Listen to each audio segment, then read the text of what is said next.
Actually BCP गोटे बालापाल college of physical education ओ पूरा संपूर्ण ओडिशा में भारत वर्ष रे नाम कमैची शारीरिक शिक्षा रे एठी शह शह पिला वर्ष को सर्टिफाई होचंती जहा फल रे से तांकर परिवार प्रतिपोषण करूचंती दीर्घ दिन धरे ए जीबी रो अनियमितता पाई जो माने रहिचंती से माने व्यापक अनियमितता भितरे रहिचंती जोटा कि लीगल नुहे दुईटा टर्म रहिबा कथा 3 ରୁ 6 वर्ष अवधि दीर्घ 17 वर्ष धरी से माने क्षमता उपभोग करचंती ता भितरे इंटेंशनली काहाकू सस्पेंड करचंती इंटेंशनली काहाकू प्रमोशन देचंती ता भितरे सबटो बड़ कथा होची डॉक्टर श्रीकांत मिश्र 60 वर्ष रे रिटायरमेंट न नै कि से प्रमोशन पुणी नेले ए तो व्यतिरेक अगेन डॉक्टर श्रीकांत मिश्र होचंती आमर बाल्यापाल शारीरिक शिक्षा महाविद्यालय से मेंबर सेक्रेटरी थिले जीबी गवर्निंग बॉडी जोटा कि परिचालना समिति से परिचालना समिति से थिले मेंबर सेक्रेटरी आपण माने जो पचारचंती ह्यूमन सागर ससुर कि सतरे से ह्यूमन सागर ससुर।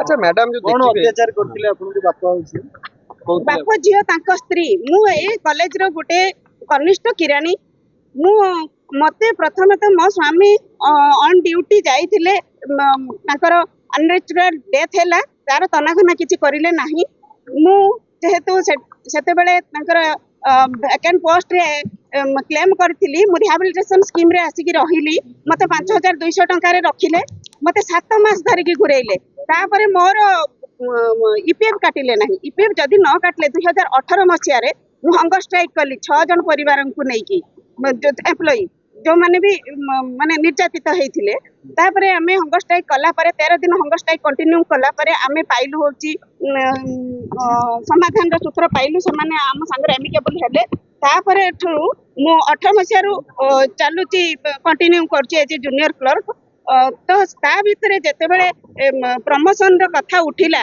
प्रमोशन आमको देले ना जूनियर सीनियर क्लर्क जने रिटायर्ड कले सीनियर क्लर्क रिटायर्ड करे मु जूनियर क्लर्क हिसाब रे मोर एलिजिबिलिटी क्राइटेरिया हिसाब रे मु क्लेम कली जे मते प्रमोशन दिया जाऊ किंतु मते प्रमोशन न दिया जाय कि श्रीकांत मिश्र सी केमिति प्रिंसिपल पद नेले जने एक्जिस्टिंग प्रिंसिपल अछंती से प्रिंसिपल पद नेले 60 वर्ष रे एई जीबी एई परिचालना समिति रो समस्त माने जो नियम रही 60 वर्ष समस्त को रिटायर्ड किया इवन कोरोना समय मते रिटायरमेंट किया तो सी केमिति 60 वर्ष पर रहिले कंटिन्यू कले उनी प्रिंसिपल पदवी रे रहिले डिस्प्यूट किछि नै आज तहसीलदार महोदय आसीथिले एवं से गोटे मीटिंग कन्वे करथिले हमर गवर्निंग बॉडी मेंबर माने आसीथिले गवर्निंग बॉडी मेंबर मानक सहित किछि ग्रामवासींकर अभियोग थिला सेही विषय रे डिस्कशन चलथिला कोन पई बारंबार श्रीकांत मिश्र रिपोर्ट पाउछ रिटायर्ड हैला परे मध्ये नहीं बारंबार नहीं तांको थरे दिया हिची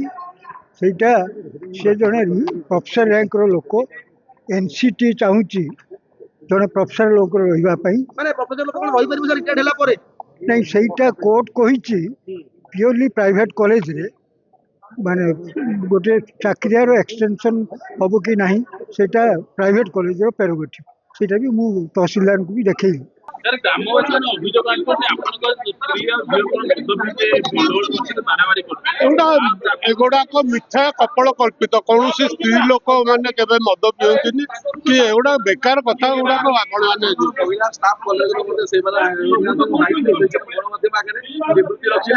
आपण किए झील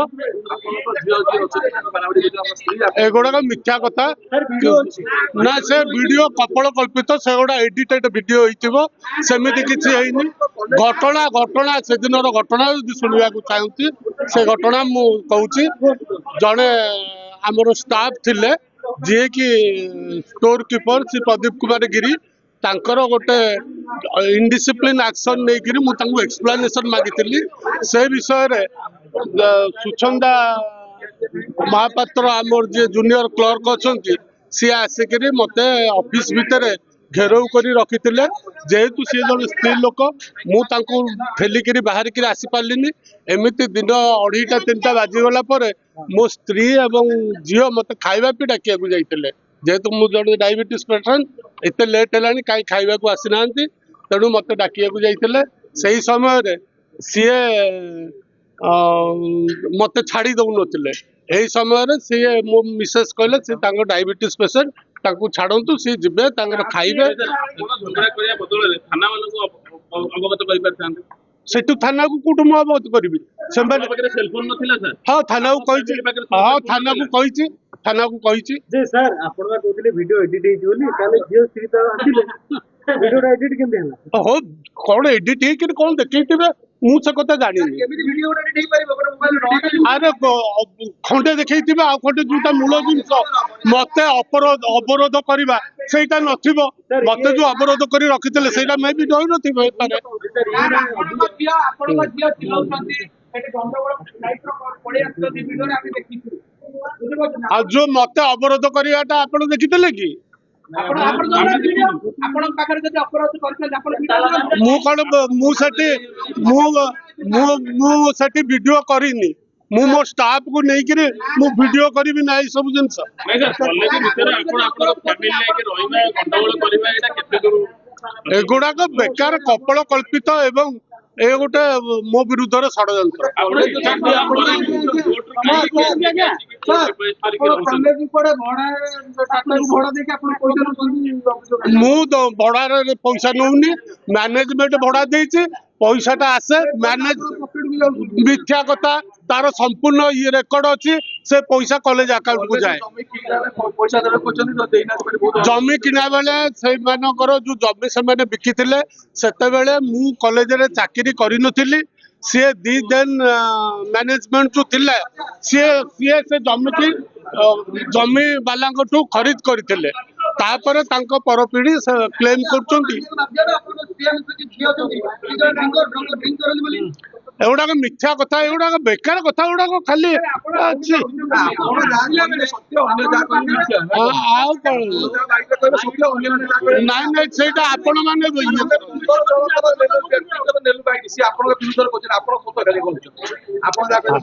ହଉ, ଆଉ କଣ ପଚାରିବେ? ମୁଁ ହେଲି ଗୌରୀଶଙ୍କର ମଜୁମଦାର, ମୋ ବାବା ଲେଟ୍ ସତ୍ୟରଞ୍ଜନ ମଜୁମଦାର। ମୋର ଜମି ଏ କଲେଜ ଭିତରେ ଠାକୁର ନା, ଆଜ୍ଞା କଲେଜ ନା Baliapal college of physical education. A college ଭିତରେ ମୋର 40 ଡିସିମିଲ୍ ଜମି ରହିଛି, ଯାହାକି ବିକ୍ରି ହେଇନାହିଁ। ମତେ ଏ କମିଟି ବେଆଇନ ଭାବେ ଦୀର୍ଘ 19 ବର୍ଷ ମତେ ଭଣ୍ଡେଇ ଚାଲିଛନ୍ତି। ପ୍ରତିଶ୍ରୁତି ଦେଇକି ଲେଖା ଦେଇକି ବି ମୋର କୌଣସି ସମାଧାନ କରୁନାହାନ୍ତି କି ଚାକିରି ବାକିରି ଦେବା କହିକି ବି ଦଉନାହାନ୍ତି। ଯେହେତୁ ମୁଖ୍ୟ ଡକ୍ଟର ଦତ୍ତ କୁମାର ପାତ୍ର ସେ ମୁଖ୍ୟ ଅଛନ୍ତି। ଗାଁବାସୀ ସାର୍ ଆପଣଙ୍କ ବିରୁଦ୍ଧରେ, ଆ ଉପରେ ଆପଣ କଣ କହିବାକୁ? ପ୍ରତ୍ୟେକ ଗାଁବାସୀ ନୁହନ୍ତି, ଆପଣ ଗାଁବାସୀଙ୍କଠୁ ବୁଝିପାରିବେ। ଯୋଉମାନେ ଜମି ଓନର ଥିଲେ ସେମାନଙ୍କର ଦାୟଦ ମାନେ ତାଙ୍କର ଯୋଉ କ୍ଲେମ ପାଇନାହାନ୍ତି, ସେଥିପାଇଁ ସେମାନେ ବିରୁଦ୍ଧରେ କହୁଛନ୍ତି।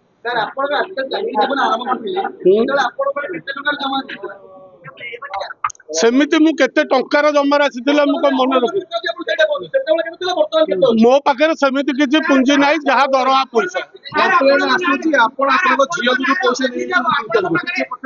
ମିଥ୍ୟା କଥା।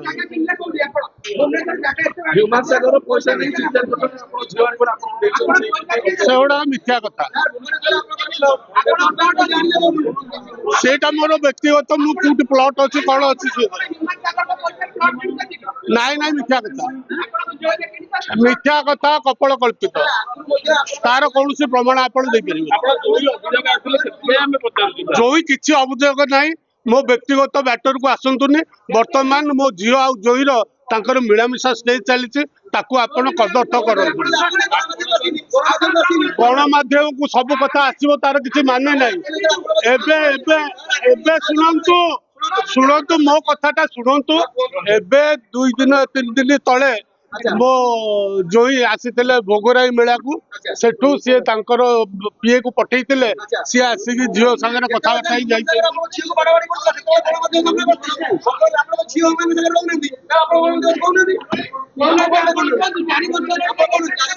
ଶୁଣନ୍ତୁ, ମୋ ଝିଅ ବର୍ତ୍ତମାନ ପାଠ ପଢୁଛି, ତାର ସିଏ ବର୍ତ୍ତମାନ ଟ୍ରେନିଂ କରୁଛି। ଟ୍ରେନିଂ ସରିଲା ପରେ ସିଏ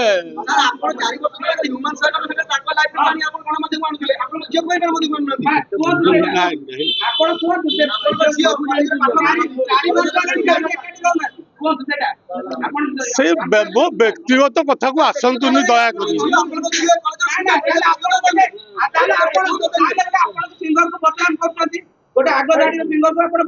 ଜମା ମୁଁ କାହାକୁ ବଦନାମ କରୁନି, ଜମା ମୁଁ କାହାକୁ ବଦନାମ କରୁନି କି କାହାକୁ ଇଏ କରୁନି। ଆମେ ଯାହା ଖବର ପାଇଛୁ ତାଙ୍କ ପଇସା ପତ୍ର ସବୁ କୁଆଡେ ଯାଇଛି?